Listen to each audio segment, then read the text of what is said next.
typical career of, a lot in wholesale, which is what we want to know about. Yep. But a lot of retail. But it's all retail, right? Because what you guys do is retail. Yeah.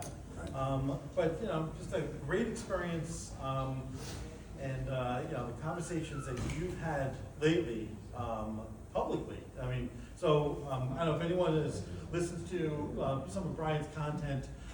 He's got a podcast that he does. He's producing content on a regular basis. If you're not subscribed to his content, make sure you do. I hope you'll have a QR code or something. We do. People, but yeah. And we have a special offer for today. Whoever's at the cocktail party, come to our booth, Oh, and we'll give you a better deal. okay. It's hard to get better than free. Yeah, that's great. Well, without further ado, Brian, take it away. Thank you, Andrew. I appreciate it. All right, everyone, give it. Welcome, everybody. Brian. So I'm playing hurt today. I went out to Boston over the holiday to see my son who just got promoted and moved to the East Coast, and I came back with this. So, and since I've been 8 years old, I get a cold, I get kind of a throat thing working, then I get laryngitis, and so I think I've got about 44 minutes of voice left. I did one of these the other day, and I got through it in about 46 minutes, and then the voice went away. So it's either going to be 45 minutes or when my voice runs out, one of the two will be done here. So I want to thank Andrew for the nice introduction. This is my 44th year in the mortgage business. I've been the CEO of 4 of the largest mortgage banking companies in the country. Over the years, the last 5 years, I've run a consulting company called Mortgage Advisory Partners. But actually, we're here today as part of that. We run a podcast every Friday morning at 9 a.m. Pacific. It's a live podcast. We record it. We give you a 20 to 40 page deck every week. We give you a newsletter every Friday afternoon. We bring in speakers like Todd Duncan, Dave Savage, Jeremy Forcier. I'm going to use some of Jeremy's stuff today. Nicole Ruth, Ivy Zellman, the top housing analyst on Wall Street. Later this month, we've got the chief economist for the MBA coming on for 45 minutes to give you a sense of what 2026 should look like from rates and a variety of other pieces. So, and you can get all of this for free. There is a paid subscription version of it. I'll talk about that a little bit as we go through.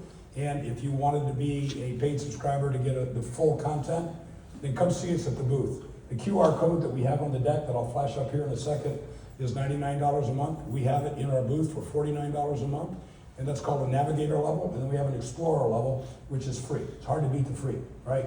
You can come in as an Explorer, see if you like it, see if you like the content, see if it helps you. We give you real specific tactics on selling, converting leads, marketing, social media, a variety of other topics every Friday. And if you don't get it live, you can listen to it recorded as well.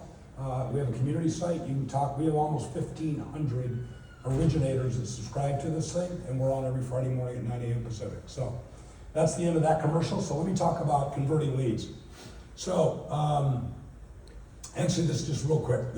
I just did a NAM-sponsored webinar called For the Weekly Roadmap that we had over 400 originators show up just last week on a lot of this content. I'm assuming nobody in the room was on that webinar. Okay, good. So you're not going to be bored by hearing the message a second time. Riolana James is with me down here in the front. She's actually my executive producer. You know what executive producer means? She does all the real work, and then I show up. I'm the pretty face that shows up on Friday, right? So that's how that works. Actually, she's the pretty face. This is me speaking at NAM on this topic. We had about 900 people in the audience. We actually had 400 subscribers while I was speaking on this process. So what I'm going to talk to you about today, if you want to make more money faster in the mortgage business, I have a simple view. Convert more of the leads you already have into fundings, and it's cheaper than buying more leads. It's a faster path to commissions. And on top of that, and the previous speaker was talking about asking for referrals. If you can take those leads, do a great job, convert them and close those loans, and then ask those customers for additional referrals, people that you can help, you can drive this business. I'm going to use some of the material. There's a gentleman up in Sonoma by the name of Jeremy Forcier. For my money, out of 44 years, and I've had 45,000 originators work for me in my career. I've seen some great ones. He maybe is the single best lead converter with a process and a system that I've ever seen. And one of the things we'll talk about is he tracks his lead conversion by lead source. And he can tell you to the decimal point how he's doing this month, how he's doing year to date, how he's doing for the week, how his people are doing, you name it, in the process. And so I'm going to use some of his material today, and that's a little bit of what we do with the weekly roadmap. I scour the industry, whether it's Wall Street for what's going on in rates and data that you should be tracking, systems and processes. We've had Sean Benosian, the top originator in the mortgage industry, $1 billion a year originator, just became president of Rate and still is originating $1 billion a year as an originator. We've had Sean on, he's coming back on in February. And everybody who comes on with very specific tactics that you could put to work that afternoon or the next day and begin to work and try to improve your business in the process. So again, converting leads, fastest way to make more money in the mortgage business. So quick introduction. So rationale for my approach, we'll talk about that. I'm going to talk about how to convert current leads to closings before buying more leads, the engagement process, follow-up and ongoing. By the way, I have 44 minutes or 43 minutes, whatever now. I was born and raised in New York, so I'm going to use my fast New York speaking voice. If I say something you want me to repeat, just raise your hand or throw something at me and we'll slow down, right, in the process. We'll talk about follow-up and ongoing contact strategies. And for new and aged leads, Jeremy, 20% of his volume this year has come from leads that were more than 4 months old when he got the deal.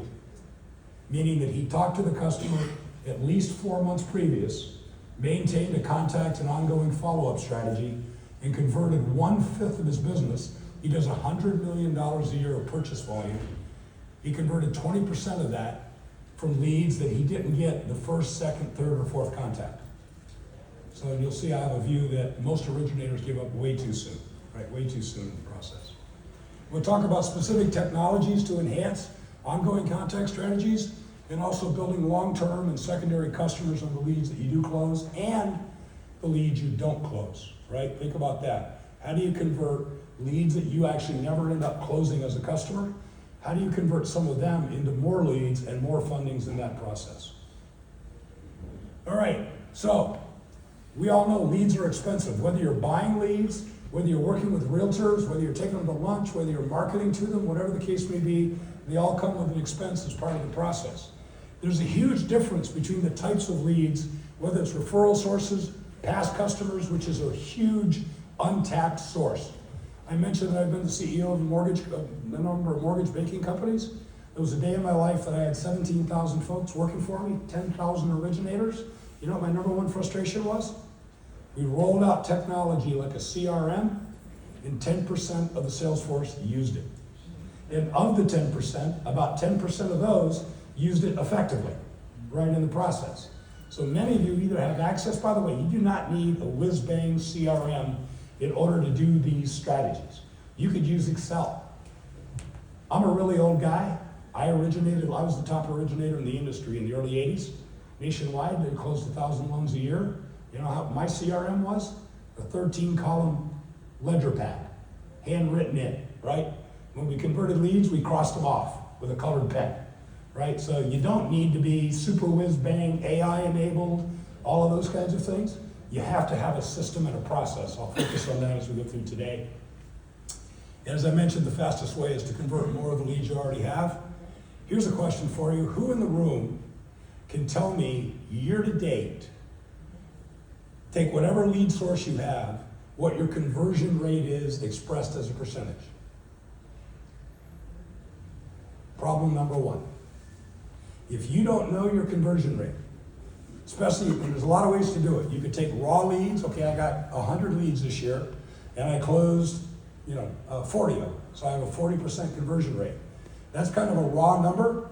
The other way to do it is look at credit bureau pulls to funded loans, right?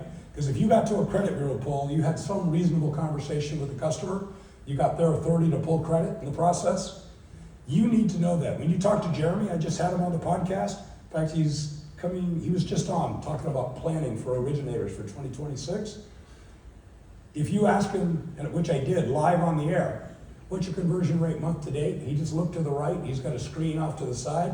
It was 41.2%. Oh, by the way, Brian, that's up about 2 percentage points over last month. I have a simple view. If you're an originator, what you really are is the CEO of your own business, right? I don't care if you work for a company, if you have your own brokerage, however you're doing this, you're the CEO of your own company. How many CEOs do you figure are successful who don't track their results in their data? Like zero, right? That's the fastest way to drive the bus off the cliff, is not know what's going on in your business. You as an originator, if you're gonna be a real pro in this business, in my opinion, you have to track your results. You have to know what's coming in, what's my conversion rate. You should track it by source of leads, realtor referred, past customers database, new leads, purchase leads, and trend it over time. Is your conversion rate improving? I'm gonna give you 10 scripts to use today to convert more leads. What you're looking for are the scripts that fit your personality and your approach and your words, and they work. And if they work, wash, rinse, and repeat, right? You wanna use them over and over and over again. Great salespeople, to this day, the guy who trained me as an originator in the early 80s, he had certain phrases that he used when he was calling on a realtor. Those phrases are still locked in my head, right? When I sit down with real estate agents, I find myself going, Jesus, that's Mike's voice coming out of my mouth, right, in the process. Why? It worked. It worked. He was an originator in Appleton, Wisconsin. It's a town of about 150,000 people. He closed 850 loans a year. That's market share, baby. That is market share, right, in the process. So we're going to talk about scripts, but it all starts with, do you know what your results are? Are you the CEO and CFO of your business? And if you don't know it, I would encourage you to start tomorrow. And you don't need, some super whiz-bang CRM to do it. It's great if you have one. It'll calculate it for you in most cases. You could use Excel. You could use, pencil and a HP 12C, which I have about 20 of still on my desk. I used to steal them from my originators. It was great. All right, how do you convert more leads into closings? We talked about starting with measuring. A couple of ways to think about it. What's your conversion rate? What's your cost, your lead cost per funded loan? So if you're paying $100 for a lead, that doesn't mean anything to me. Tell me what your lead costs were on funded loans. Now you know your true cost of originating that loan, right, in the process. So if you bought 10 leads at $100 each, and you only funded one, you got $1,000 per lead cost on that one funded loan. If you don't know that, and you have $1,000 cost, and your average commission is $4,000, you need to understand what your net earnings are, right, in that part of that process. So one way to look at it is cost per funded loan, total cost of unfunded leads. What did you spend for leads you never funded, right, in the process? You should be trending this over time. You should know how it's improving or not improving, because here's a hint. If your conversion rate's going down, make a change, right? Change how you're approaching, change your approach, because going down, at some point you hit the ground, right, in the process. So you want to think about that. All right.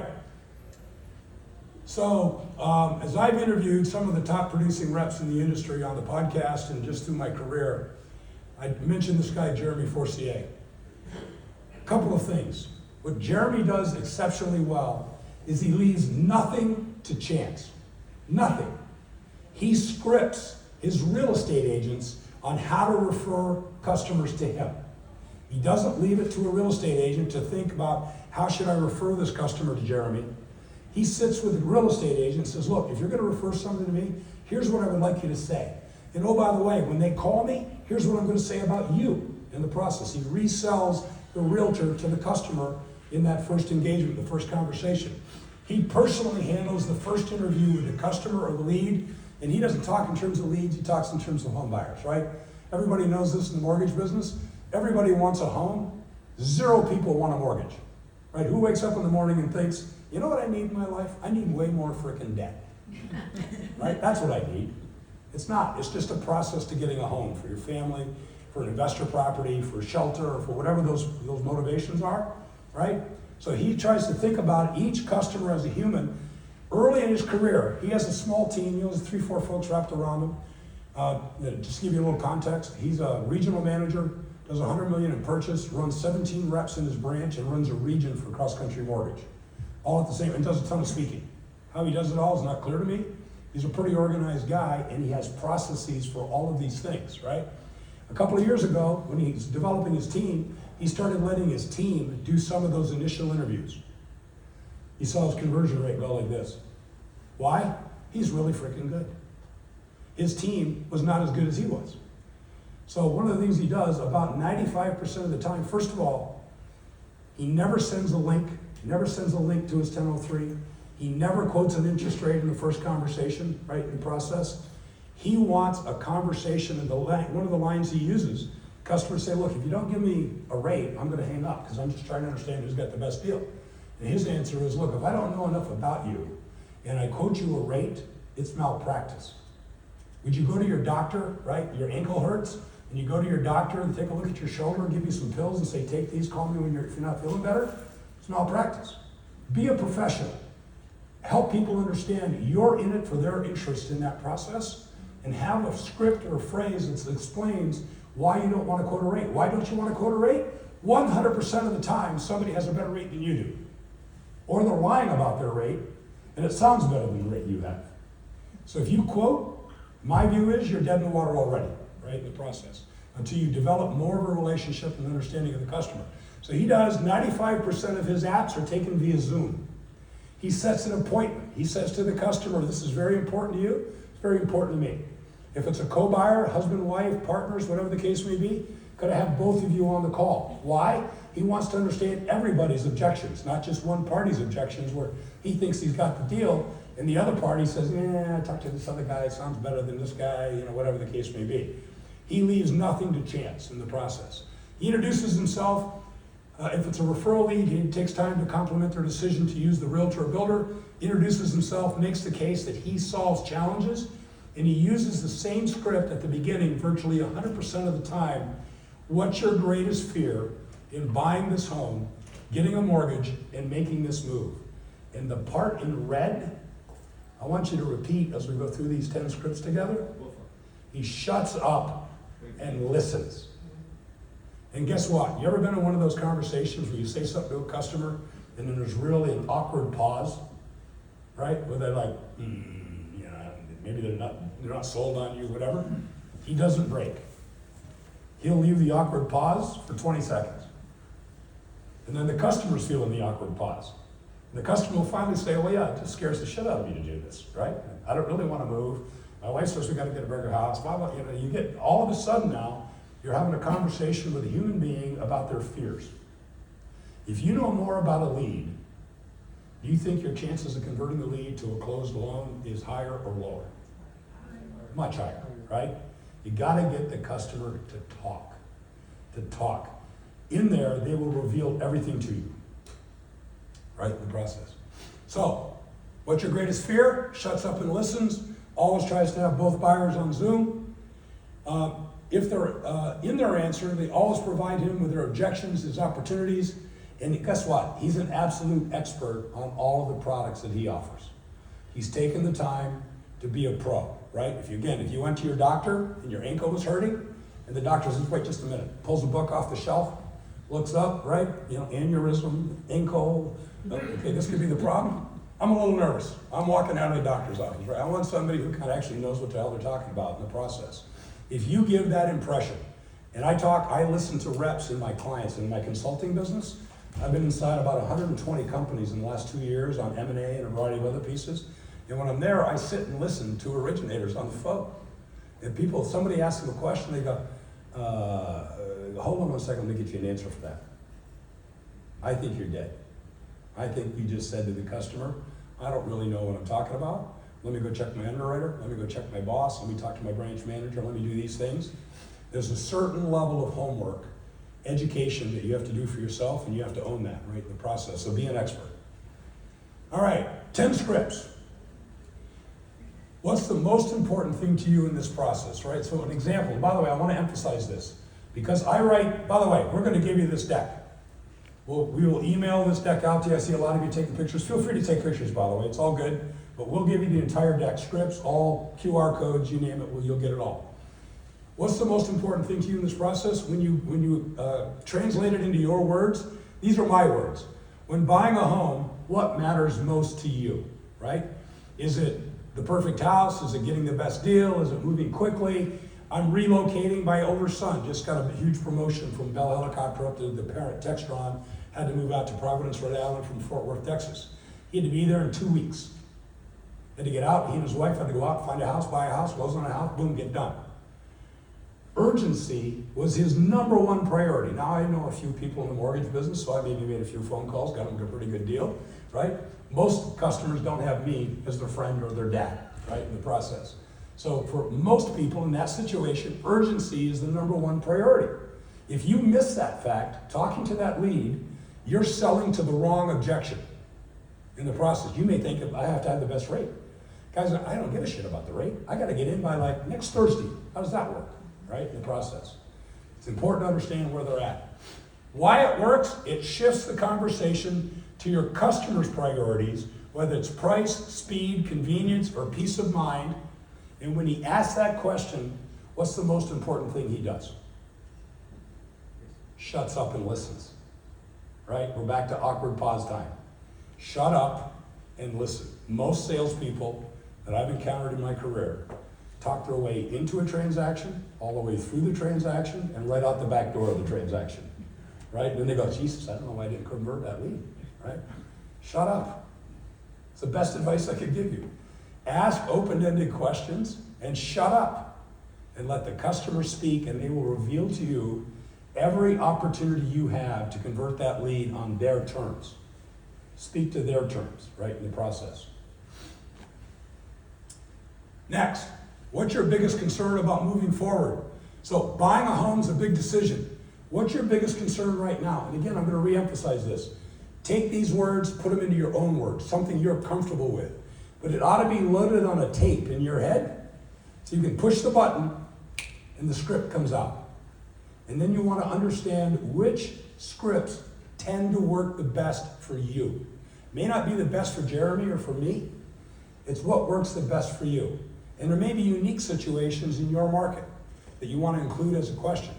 But practicing and getting these scripts down so that you sound effective, efficient, you know what you're talking about, you sound like a pro in the process, is as important as anything else in this process. So buying a home is a big decision. What's your biggest concern? It uncovers hidden fears that could block the sale, right? I don't know if I have enough cash. I got to relocate, and my wife has to give up her job in order, she doesn't have a new job. I've got a new job, but combined we're making less money than we were making, and property values they'll go down the whole gambit of issues. If you're a problem solver and you've positioned yourself as the solver of problems, they'll relay to you all their concerns and problems. Your job to convert, solve the problems. Product, price, strategy, structure, you name it. What has your experience been like so far? Have you worked with a realtor before? What was that experience like, right? If people have had failed efforts, in my opinion, the very best customers ever to convert, right? If you know what you're talking about, the agent you're working with knows what they're talking about, combined, you can give that customer a low friction, high information transaction. It'll lead to more conversions for you. Why it works? It reveals what they've liked or not in previous interactions and gives you a strategic edge in the process, right? Have you worked with realtors before? How did that process go? It sucked. They didn't know what the hell they were talking about. My son just went through this. Yes, in the back, sorry. Are you asking this as a lender? Yes. Realtor first? Okay. Yes, exactly right. Right? Because you want to know, you've got a referral partner maybe who referred you this customer. Sure. If there's negative feedback about that realtor, you're going to want to relay that back to the realtor. Secondly, you can help, because this is, in my opinion, is kind of a false flag question. Right? What you're really looking for in the past, if you tried to buy your first home or you bought other, it's your second or third home, it's a relo, what did you like? My son just went through this. The agent, the Kartik, the big relo company that works with Textron for relocating their executives, realtor really was a great marketer, but was a livid pain in the ass about the things that she wanted them to do to the house before they put it on the market. He couldn't get a final list. They kept being, okay, we'll fix these 3 things. Oh yeah, by the way, we need to add these other 2. It drove them nuts, right? So if you know that, and you find that out, you have some sense of where the customer's mentality is, and you can then deal with that on a better basis.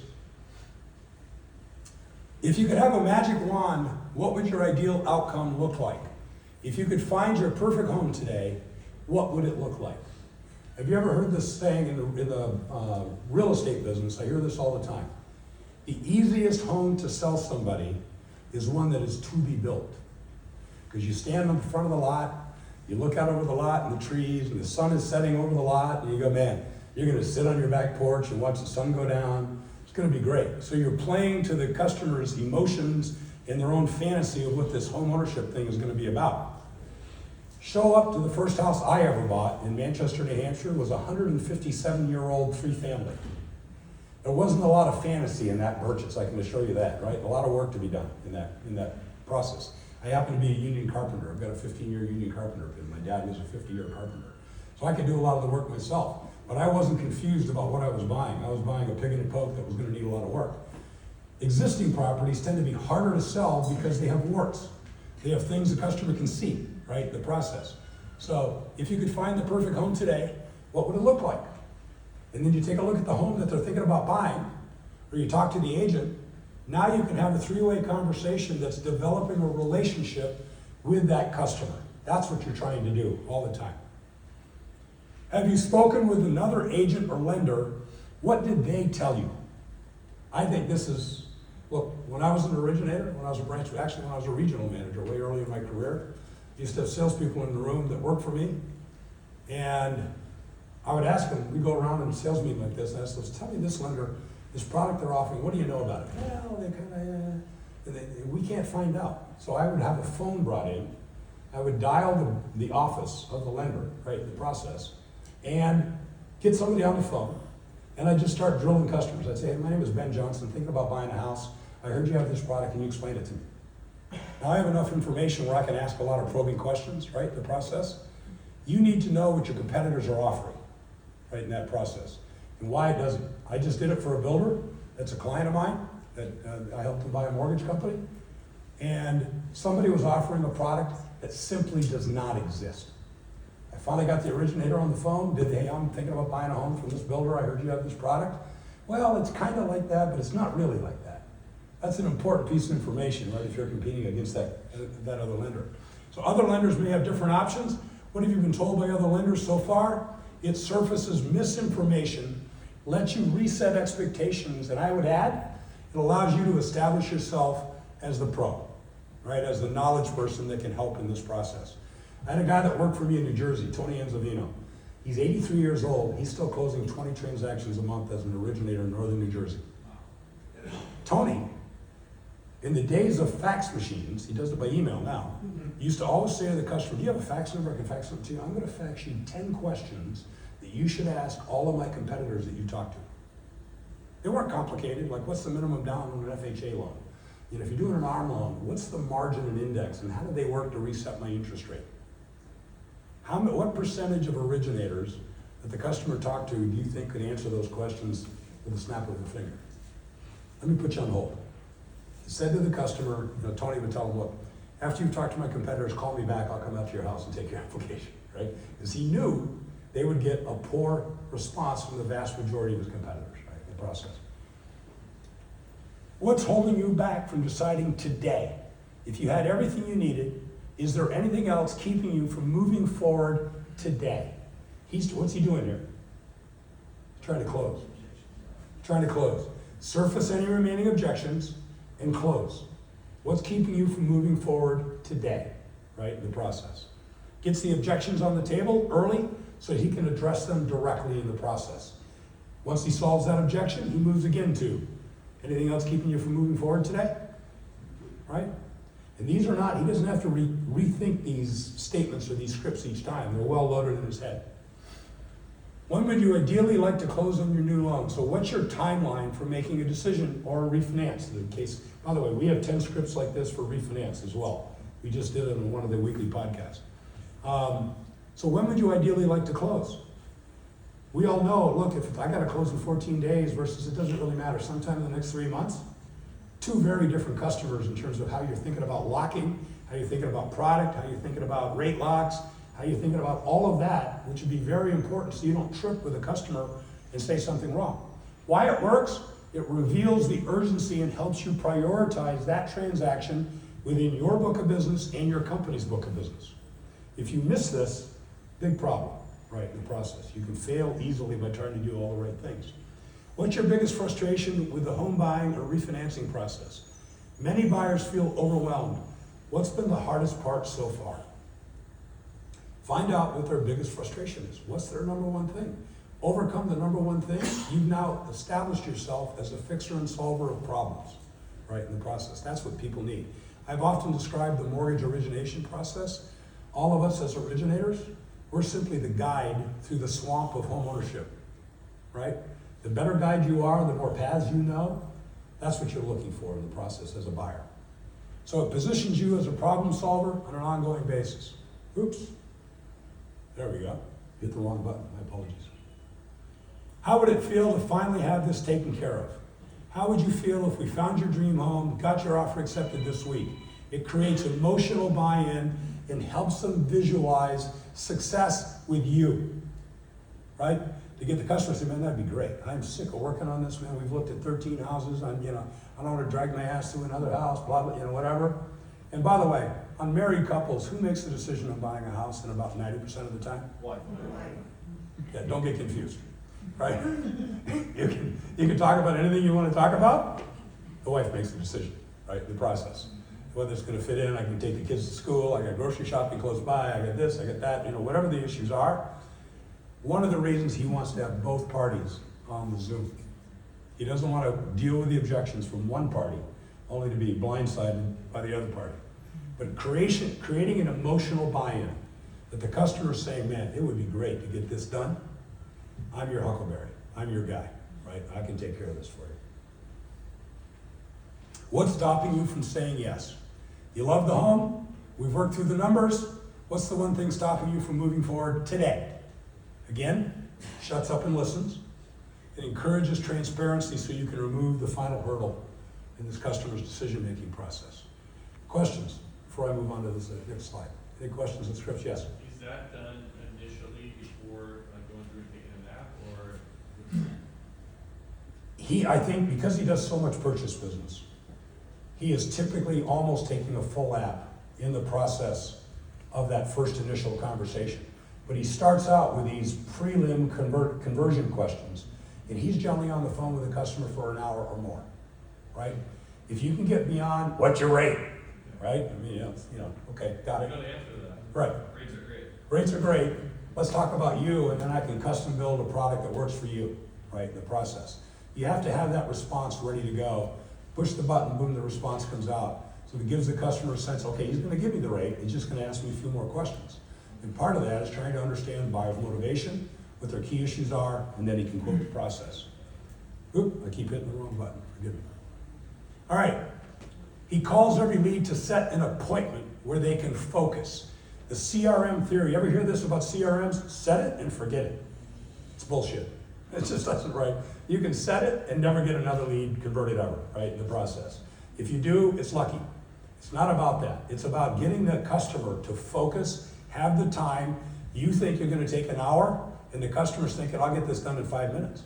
First of all, I have a constitutional right for a mortgage, so what else do you need to know, right? I once had a customer ask me, how much snow do you need, man? Yeah, well, we're going to need a lot of snow, because you're kind of a bad buyer. If it's referred by a referral partner, if no response, he immediately involves the referral partner to help him follow up. Other leads, his process is as follows. If he doesn't convert on that first conversation, every other day for 3 times, then once a week for a month, then once a month for a year. Last year, 20+% of his funded volume came from customers who responded after 2 months. Do not give up. They may have started with somebody else, like that lender I was talking to the other day for the builder. Somebody put that app in, guess what? The builder's not going to come through, or that lender's not going to come through. That may be your best opportunity to convert, right, in the process, is after they've had a failed attempt. Most reps quit way too soon. Never send a lead to a link to a 1003 until he's interviewed them personally. Why? Customers are notoriously terrible at filling out their own app. They round the income up, they round their debts down, they don't understand residency, they got a lot of questions, and you end up kind of retaking the deal anyway, right, in the process. No rate quotes early, we've already talked about that. Specific technologies. I have one, and it's really complicated, it's very simple. Answer your frickin' phone. Everybody laughs. The very best reps I've ever seen have a maniacal approach to customer service. You could be taking another application from another customer. You could be pre-qualified. You could be at dinner with your spouse. You could be with your kids at the soccer game. All good. Pick up your phone. I'm at my son's soccer game. Can I call you back in 45 minutes? Now, the customer who says F you and hangs up on you, okay, trust me on this, it's not going to be a converted lead either way, right? Guy's an ass, right, in the process. You can explain to somebody what you're doing, set a date or a time certain response, call them back in 45 minutes. Now you've begun to establish yourself as a pro and know what you're talking about. But the number of people I watch let the call go to voicemail or let their assistant pick up the call, whatever the case may be, it's a mistake. It's a huge mistake. Number one piece of technology, answer your frickin' phone, right, in the process. That's what you paid for the lead. That was your effort to get the phone to ring. Pick it up, right, in the process. Answer the phone. Great producers never fail no matter what. Bomb bomb. Who in the room knows what bomb bomb is? Keep your hands up if you use bomb bomb regularly. So I'm a 70-year-old guy. I consider myself to be reasonably technology forward. My older son for Textron runs global technology projects for all 14 of their companies worldwide. He's 36 years old.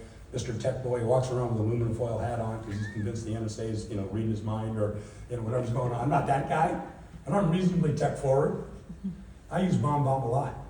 The responses I get when I send a bomb bomb video text, which is 15 seconds long, to a client, to a customer that says, hey, just checking in with you.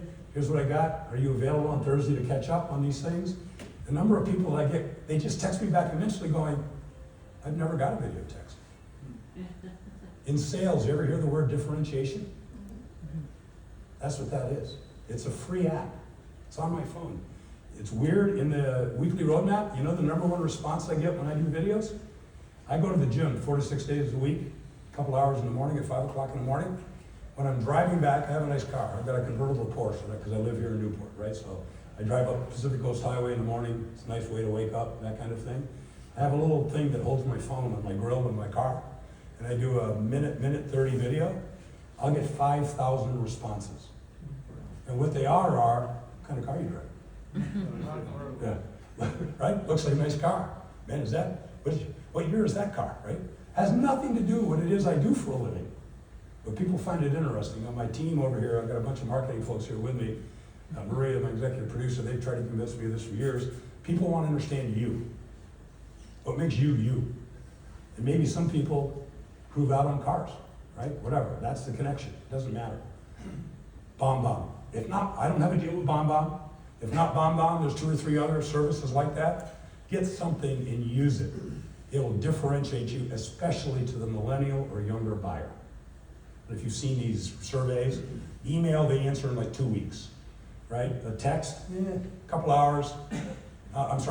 Email, a voicemail, never, right? A text, they'll respond quickly. Video text, almost instantly. You have a question?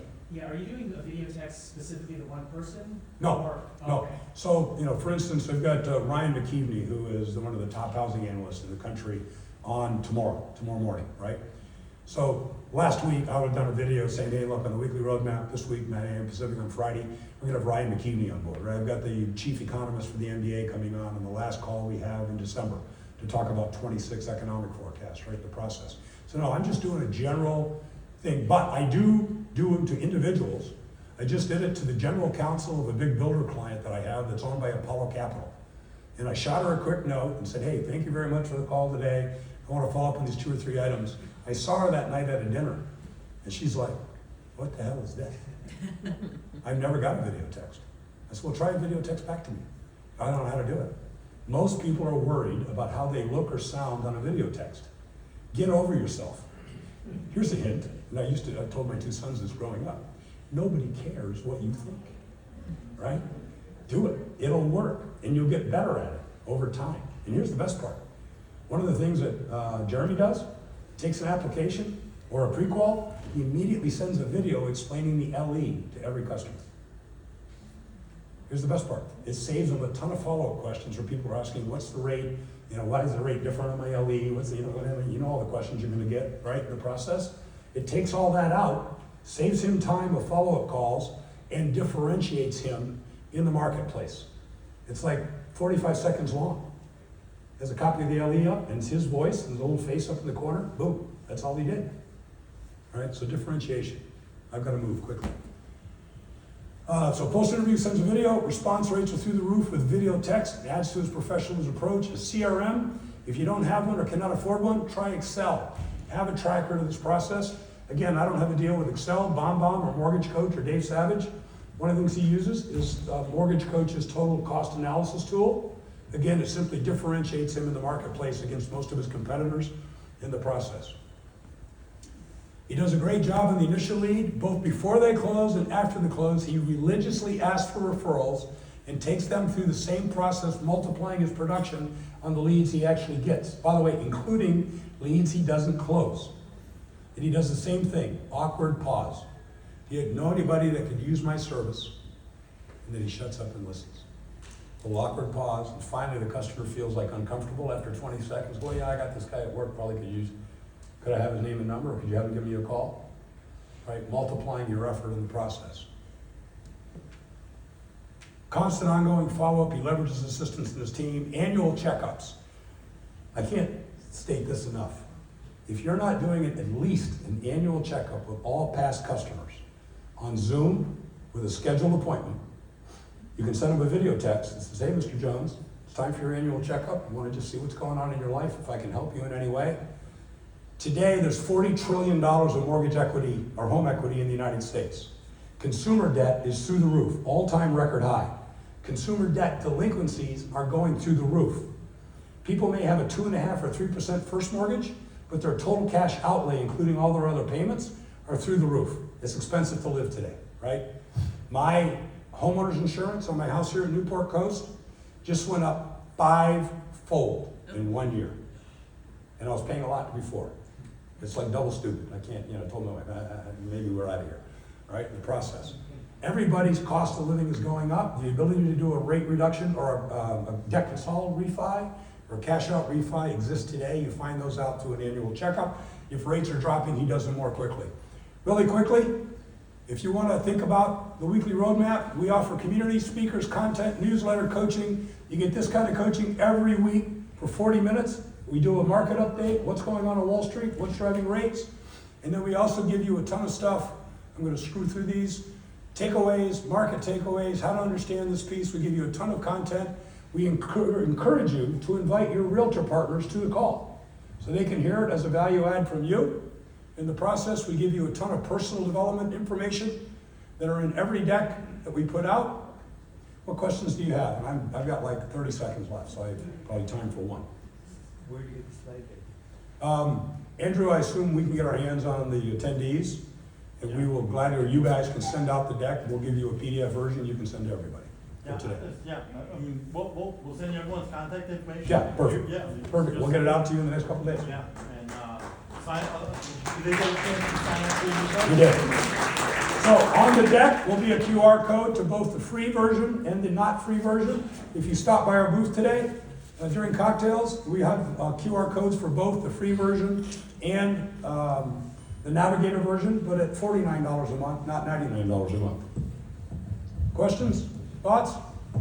Most unfortunate that I won't get to know each of you individually, but hopefully through these words today, we've had a chance to meet. So thank you. Have a great day. And also, you're going to be right here for the party, all right?